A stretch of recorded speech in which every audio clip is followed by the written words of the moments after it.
بے شک قیامت کا زلزلہ بہت سخت چیز ہے، جس کو اللہ تعالیٰ فرما رہا ہے کہ بہت بڑی چیز ہے، بہت سخت چیز ہے۔ اس کی سختی کا اندازہ آپ کر سکتے ہیں کہ قیامت کا دن وہ ہے کہ جو بچوں کو غم کے مارے بوڑھا کر دے۔ اور بخاری مسلم کے الفاظ ہیں کہ جب یہ اللہ تعالیٰ کی طرف سے جواب آئے گا تو اس کی سختی کی وجہ سے بچے بھی بوڑھے ہو جائیں گے قیامت والے دن جب یہ سنیں گے۔ تو اللہ تعالیٰ فرما رہا ہے کہ اگر اس وقت کوئی دودھ پلانے والی عورت ہے نا، تو قیامت کی سختی کی وجہ سے وہ اپنی اولاد کو بھی بھول جائے گی۔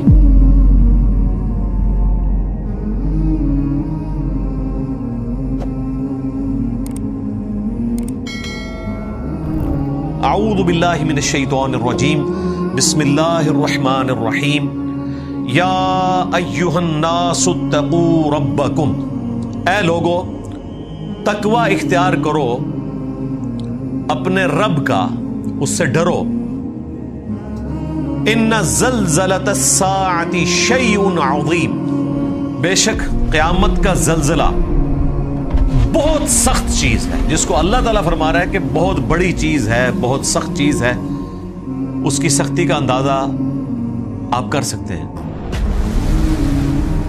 اب کچھ قیامت کے دن کا نقشہ کھینچا گیا ہے۔ یوم ترونہا، اس دن تم دیکھو گے، تذہل کل مرضعۃ عما ارضعت، کہ ہر دودھ پلانے والی ماں اپنے اس بچے کو بھول جائے گی، اس سے غافل ہو جائے گی۔ یعنی یہ سب سے اسٹرانگ بانڈ ہوتا ہے ماں اور بچے کا۔ تو اللہ تعالیٰ فرما رہا ہے کہ اگر اس وقت کوئی دودھ پلانے والی عورت ہے نا، تو قیامت کی سختی کی وجہ سے وہ اپنی اولاد کو بھی بھول جائے گی۔ وَتَضَعُ كُلُّ ذَاتِ حَمْلٍ، اور ہر وہ ذات جو کہ پریگننٹ ہے، خواہ وہ کوئی عورت ہو یا کوئی جانور ہو، وہ اپنے حمل کو گرا دے گی۔ حملہا، اپنا حمل گرا دے گی۔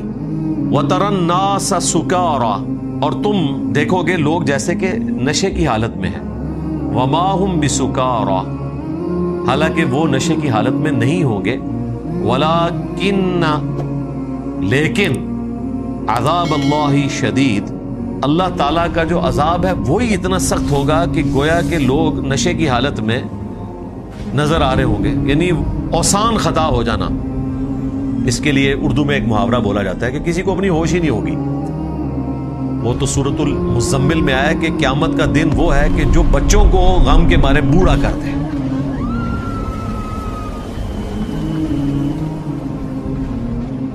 بخاری مسلم میں حدیث ہے، نبی علیہ السلام نے فرمایا کہ اللہ تعالیٰ قیامت والے دن آدم علیہ السلام سے کہے گا کہ جنتیوں اور جہنمیوں کو الگ الگ کرو۔ تو آدم علیہ السلام عرض کریں گے یا اللہ کتنے جنتی اور کتنے جہنمی؟ تو اللہ تعالیٰ فرمائے گا ہر 1000 میں 999 دوزخی اور صرف ایک جنتی۔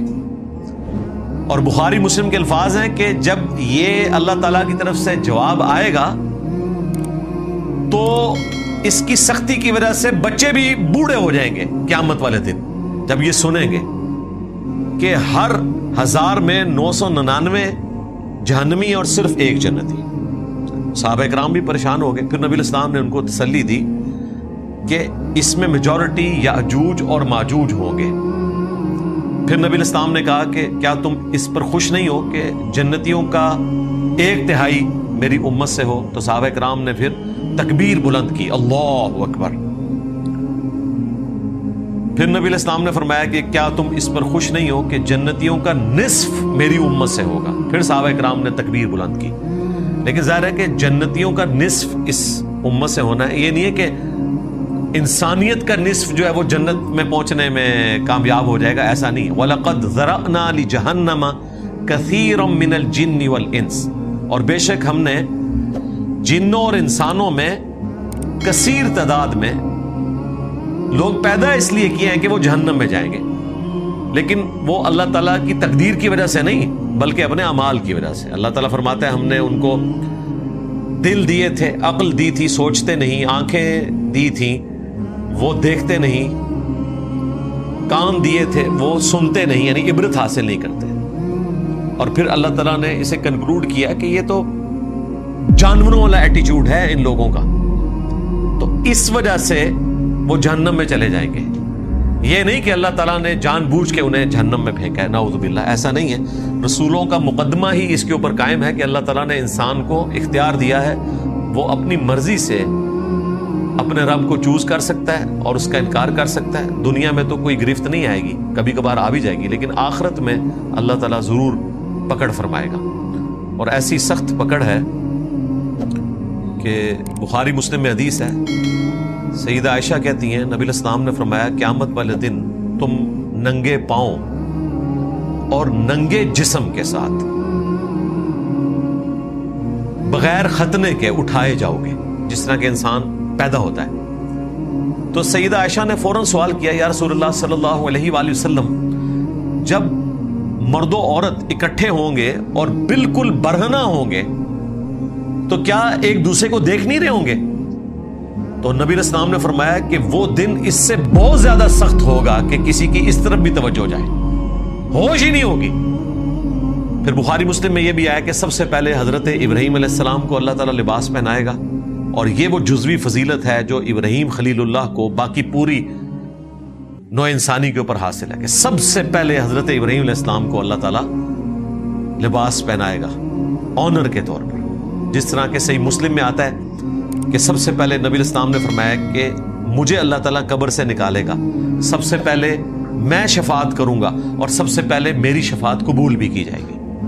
اور اسی طریقے سے موسیٰ علیہ السلام کے بارے میں بخاری مسلم میں آتا ہے کہ نبی الاسلام کہتے ہیں کہ جب قیامت کی بے ہوشی طاری ہوگی نا تو میں دیکھوں گا کہ مجھ سے پہلے ہی حضرت موسیٰ علیہ السلام اللہ تعالیٰ کے عرش کا پایا تھامے ہوئے کھڑے ہیں.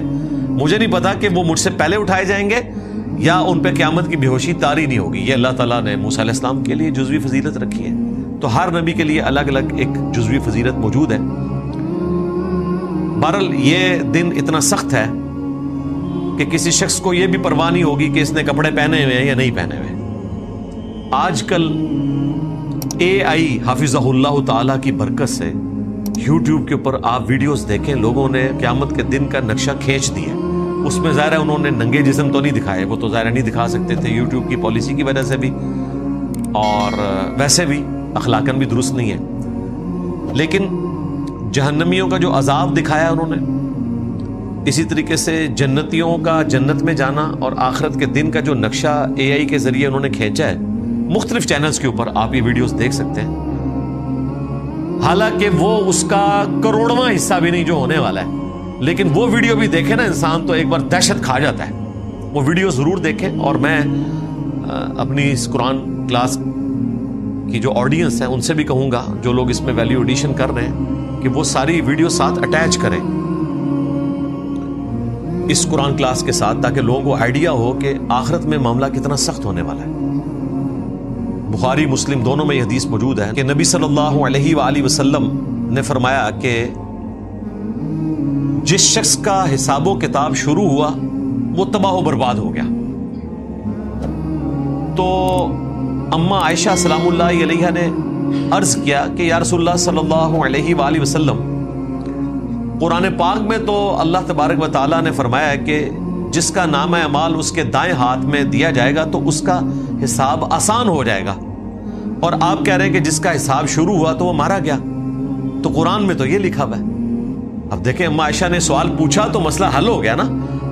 تو نبی اسلام نے کہا کہ یہ جو قرآن میں لکھا ہے نا کہ جس کو نامہ اعمال دائیں ہاتھ میں دیا گیا اس کا حساب آسان ہو جائے گا، اس سے مراد صرف یہ ہے کہ اللہ تعالیٰ سرسری طور پر اس کا نامہ اعمال دیکھے گا، لیکن اگر اللہ تعالیٰ نے حساب و کتاب شروع کر دیا کسی کا، وہ مارا گیا. اللہم حاسبنا حسابا یسیرا. آمین. اللہ تعالیٰ ہمارا حساب و کتاب آسان فرمائے. مسند احمد میں حدیث ہے، سیدہ عائشہ سلام اللہ علیہا کہتی ہیں کہ میں نے ایک دن نبی الاسلام کو نماز کی حالت میں سنا کہ آپ یہ دعا مانگ رہے تھے، اللہم حاسبنی حسابا یسیرا. اے اللہ قیامت کے دن میرا حساب آسان کرنا. جمع کے سیغے کے ساتھ ہوگا تو حاسبنا حسابا یسیرا. تو ام عائشہ ظاہر ہے پریشان ہوئی. نماز کے بعد حضور سے پوچھا یا رسول اللہ آپ بھی دعا کر رہے ہیں؟ قرآن میں تو اللہ تعالیٰ نے فرمایا کہ جس کو اس کا نامہ اعمال دائیں ہاتھ میں دیا گیا تو اس کا حساب و کتاب آسان ہو جائے گا. اور آپ علیہ السلام دعا کر رہے ہیں, آپ تو اللہ کے محبوب ہیں, بخشے بخشائے ہیں. تو پھر نبی علیہ السلام نے فرمایا کہ قیامت کے دن وہی الفاظ جو بخاری مسلم میں آئے تھے کہ جس کا حساب و کتاب شروع ہو گیا وہ تباہ ہو گیا, اور جس کو اللہ تعالیٰ نے صرف حساب و کتاب دیکھنے کے بعد سرسری طور پہ کہا بس ٹھیک ہے اور درگزر کا معاملہ کیا تو وہ نجات پا گیا. تو ہم تو اللہ تعالیٰ سے یہی دعا کریں گے کہ جو بخاری مسلم میں آیا کہ 70,000 لوگ بغیر حساب و کتاب کے جنت میں داخل کیے جائیں گے, اور پھر اللہ تبارک و تعالیٰ ان کی سفارش سے بھی ایسے 70,000 لوگوں کو داخل کرے گا پوری امت میں سے. اللہ تعالیٰ ہمیں ان لوگوں میں شمار فرمائے کہ جو بغیر حساب و کتاب کے جنت میں جائیں گے. آمین. اللہم حاسبنا حسابا یسیرا. جامع ترمذی میں, مسند احمد میں اور المستدرک للحاکم میں یہ حدیث موجود ہے. نبی علیہ السلام نے فرمایا کہ جس نے قیامت کے دن کا نقشہ دیکھنا ہو نا تو وہ 3 صورتیں پڑھ لیں. وہ تینوں صورتیں جو ہیں وہ 30ویں پارے میں ہیں. اذا الشمس كورت, اذا السماء انفطرت, اذا السماء انشقت. یہ 3 صورتیں, اور واقعتاً یہ جب صورتیں آئیں گی تو انشاءاللہ تعالی ہم تفصیلاً اس کے اوپر گفتگو کریں گے. باقی اگر آپ مشکات المصابیح میں 30 جلد میں چلے جائیں تو قیامت کے سارے احوال اور اس کے بعد پل صراط کا معاملہ, میزان عمل کا معاملہ, شفاعت کا, یہ ساری احادیث ایک جگہ جمع ہیں. وہ جسے شوق ہے تو پڑھے اور اس کو اندازہ ہوگا کہ یہ معاملہ کتنا سخت ہونے والا ہے آخرت کا. اس میں پل صراط کا بھی ذکر موجود ہے, باقی ساری چیزیں. بہرحال قرآن کلاس بس اتنی ہی متقاضی تھی کہ ہم اس گفتگو کو. اگر آپ کو ہماری ویڈیو اچھی لگی تو ہمارے چینل کو سبسکرائب ضرور کریں.